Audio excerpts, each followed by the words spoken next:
Quality professional development promotes continuous inquiry and improvement embedded in the daily life of schools, requires substantial time and other resources, is evaluated ultimately on the basis of its impact on teacher effectiveness and student learning, and this assessment guides subsequent professional development efforts.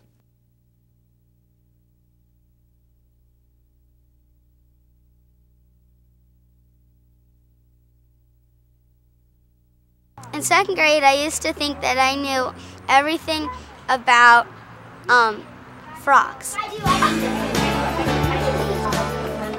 And then I found out that I only knew a little bit about them, because you can never learn too much.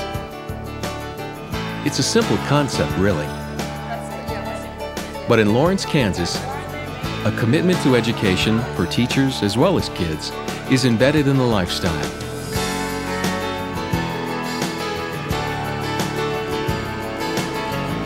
Well, our community and our educators, I think, demand the best. I honestly believe that this is a community that believes in lifelong learning, and that the only way that we're going to have better students in our district is that if we're better educators. You are the creator. Here, creating better educators is an art form.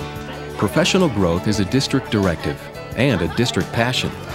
Each school and each educator is responsible for a piece and for helping the larger picture come together. It's a culture of teamwork.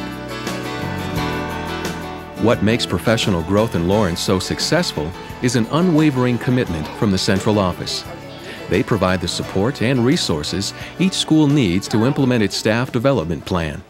We expect results. We focus on results. We help people get better at the things they need to get better at. We help people gain skills by providing resources, connecting them where connections need to be made, and listening to them so that we are continuing to help everybody get better. It's 7 a.m. The district is already connecting people. Principals from elementary, junior high, and high schools gather together for coffee and eggs and to fuel up on ideas. Getting everybody understanding why we're picking these strategies, and then what they think it's going to do for me in my classroom. And I think it sends a strong message to our teachers if they're able to see the leaders in all of their buildings modeling best practices, where they can go back and take this practice and use it with their children immediately. Or as we go into the other rooms, you know, a classroom, see a teacher that's a good model or doing it well, and then asking them to share it. You know, one of the continued issues that I think we'll continue to deal with is meeting the needs of the challenged learners in the bottom quartile. We worked so hard to bring that first quartile kids up and to narrow the gap between their achievement level and the other kids. And in the process of raising those scores, we've raised the scores of all the other kids too. In terms of analyzing data, are we just trying to address the Kansas assessments? Because that's often the way it's perceived. And I think, at least at our level, we're going to have to figure out how all this stuff fits together. This collaboration among principals is a key to the district's success and a process the central office supports. Everyone has a responsibility to grow, and so it's our responsibilities to model growth for the teachers in the schools and for one another as administrators. So when you do that activity, while the expectations for growth start at the top, many of the best ideas come from the schools. One of the things that's been extremely successful at West has been the formation of what we call Bliss Groups, building level instructional skills sessions. Bliss Groups are small numbers of teachers working together with the principal to learn new skills, apply them in the classroom, then refine those skills through peer coaching. It requires resources, it requires district expertise to help to teach those new skills, and then the district has to make a commitment to provide release time for teachers so that you can do quality staff development during the day, and I think that's been a key. and truly feel okay about it. Yeah, I think that might be part of it. And I only have First, the teachers share ways they've used cooperative learning in their classrooms and prepare to observe Vicki McCallie. We've been talking about cardiovascular disease, the risk factors that... Before the observation, Vicki shares the purpose of her lesson and asks for specific feedback. And I would like you basically to really watch the engagement, the active participation with all the kids. What were the criteria you used when you set those groups up? And put them on the board, and then all the groups will do that. And we've been talking about fitness, physical fitness. We've been talking about cardiovascular disease. Teachers today need a variety of strategies to work with contemporary students. Challenge. Brain and heart. You know, once you figure these things out, they work real smoothly, but it's the finding the time. Exercise. It's interesting to watch as the kids really start to get into it. When you provide relevant staff development that helps teachers to reach the goals that we've set collaboratively as a building, and you walk in the hallways and you step into a classroom and you see a teacher doing one of the target skills, staff development comes naturally. Very good. What is the definition of a major risk factor? After class, these teachers gather to give Vicki feedback and share how they will apply what they've learned. I'm going to try that in the future in my classes. Lawrence schools embrace a simple fact. Teacher development takes time. The district is willing to give the time. What's more, it's convinced the community of its importance too. Bye guys, have a great day. Once a week, dismissal bells in elementary and junior highs ring 90 minutes early.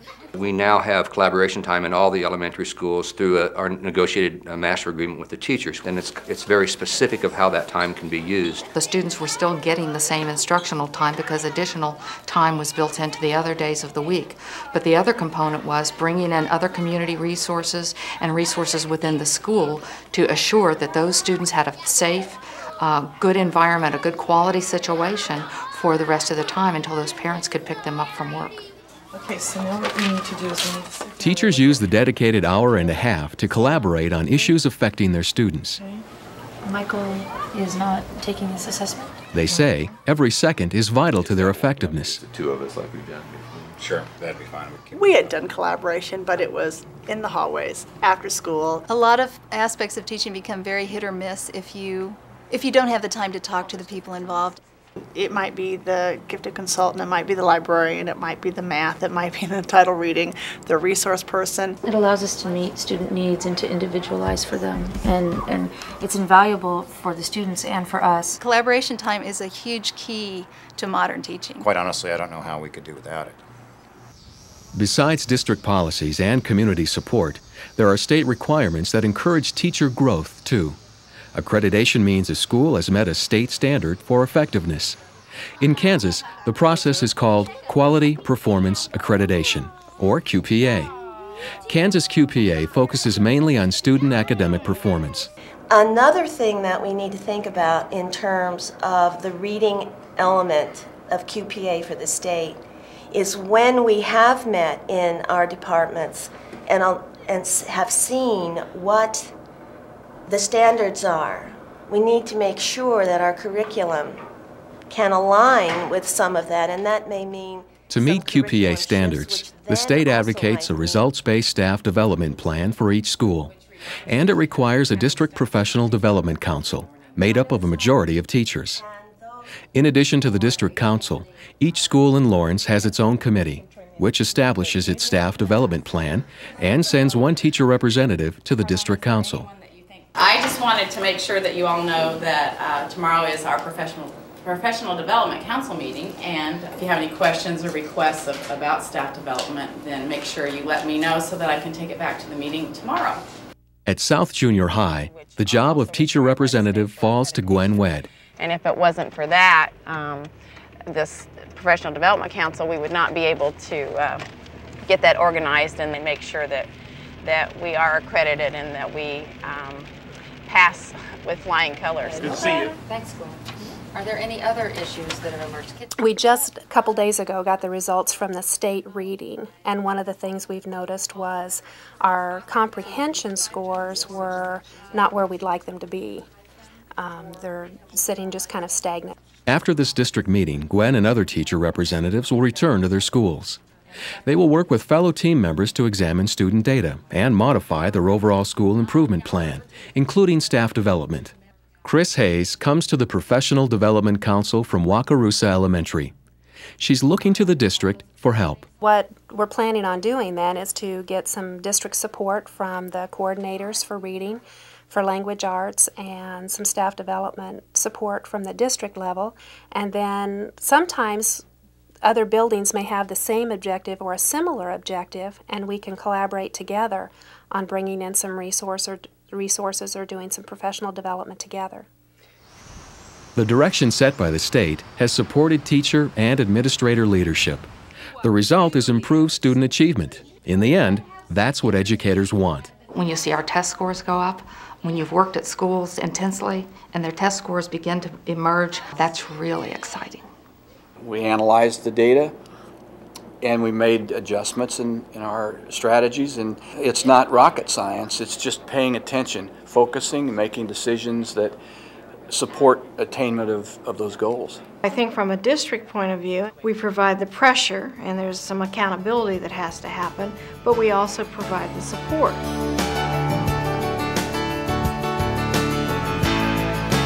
For Lawrence, Kansas, the combination works. It's kind of funny because usually people think that teachers know how to be teachers. They have to learn it from somebody. It's a simple concept and a Lawrence hallmark. Here along the banks of the Kansas River, it's every educator's job to continue learning. There's a dedicated team working together, each with an eye on the goal, to give students the quality teachers they deserve.